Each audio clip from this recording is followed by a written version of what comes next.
प्रधानमंत्री नरेंद्र मोदी आज मकर संक्रांति के दिन एक ऐतिहासिक बदलाव करने जा रहे हैं। आजादी के बाद पहली बार भारत के प्रधानमंत्री का दफ्तर अपना पता बदलने जा रहा है।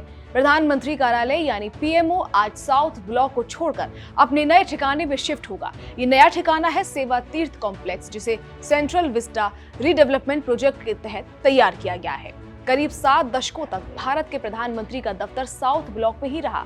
1947 में आजादी के बाद से लेकर अब तक देश के तमाम प्रधानमंत्रियों ने यहीं से शासन चलाया। ऐसे में आज का दिन सिर्फ एक शिफ्टिंग नहीं, बल्कि एक पूरे दौर के समापन और नए युग की शुरुआत के तौर पर देखा जा रहा है।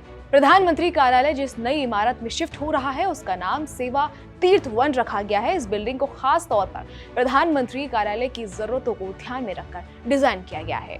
यहाँ modern work space, high tech facilities और भव्य सेरेमोनियल हॉल बनाए गए हैं। पूरी इमारत में सेवा की थीम को केंद्र में रखा गया है, जो प्रधानमंत्री नरेंद्र मोदी के गवर्नेंस विजन को दिखाती है। अब जरा बात करते हैं इसकी खासियत को लेकर। सेवा तीर्थ कॉम्प्लेक्स सिर्फ पीएमओ तक सीमित नहीं है। इस पूरे परिसर को एग्जीक्यूटिव एनक्लेव भी कहा जाता है।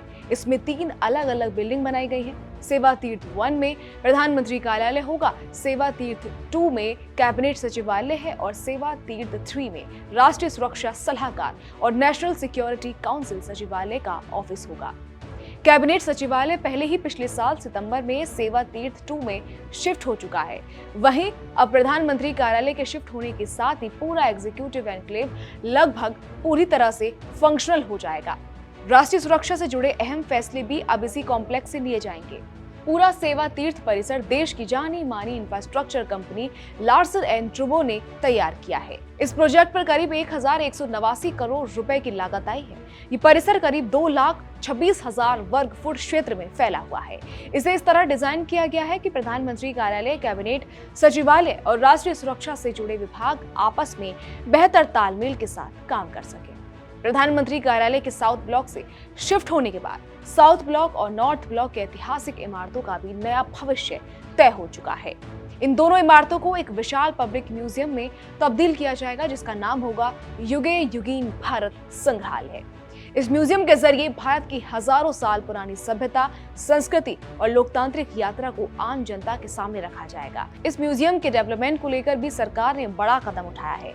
19 दिसंबर 2024 को फ्रांस की म्यूजियम डेवलपमेंट एजेंसी के साथ एक टेक्निकल कोऑपरेशन एग्रीमेंट साइन किया गया था। इसके तहत फ्रांस की एजेंसी भारत को म्यूजियम डिजाइन, क्यूरेशन और टेक्नोलॉजी के मामले में सहयोग देगी। प्रधानमंत्री कार्यालय का ये बदलाव प्रधानमंत्री नरेंद्र मोदी के उस विजन से भी जुड़ा है, जिसमें कॉलोनियल विरासत से बाहर निकलकर आधुनिक और भारतीय पहचान को मजबूत करने पर जोर दिया गया है। इसी सोच के तहत पहले राजपथ का नाम बदलकर कर्तव्य पथ किया गया था। अब प्रधानमंत्री का दफ्तर भी ब्रिटिश काल की इमारत से निकलकर नए, आधुनिक और भारतीय सोच को दर्शाने वाले परिसर में शिफ्ट हो रहा है।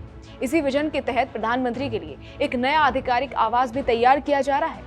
फिलहाल इसे एग्जीक्यूटिव एनक्लेव पार्ट 2 कहा जा रहा है। ये नया आवास भी सेवा तीर्थ परिसर के पास ही बनाया जा रहा है, ताकि प्रशासनिक कामकाज और सुरक्षा व्यवस्था को और बेहतर बनाया जा सके। केंद्र सरकार की कोशिश है कि दिल्ली में फैले अलग अलग मंत्रालयों और विभागों को एक जगह लाया जाए, जिससे प्रशासनिक दक्षता बढ़े और फैसले तेजी से लिए जा सके। इसी दिशा में नए कॉमन सेंट्रल सेक्रेटेरिएट बिल्डिंग्स बनाई जा रही हैं। इन इमारतों में कई मंत्रालयों को शिफ्ट किया जा रहा है, जो अभी दिल्ली के अलग अलग इलाकों में काम कर रहे हैं। इसी कड़ी में पिछले साल अगस्त महीने में कर्तव्य भवन का उद्घाटन किया गया। इस बिल्डिंग में पहले से ही कई मंत्रालय काम कर रहे हैं। आने वाले वक्त में ऐसे और भी कॉमन सेक्रेटेरिएट भवन तैयार किए जाएंगे, जिससे केंद्र सरकार का पूरा प्रशासनिक ढांचा ज्यादा आधुनिक और प्रभावी बन सके। फिलहाल के लिए इतना ही।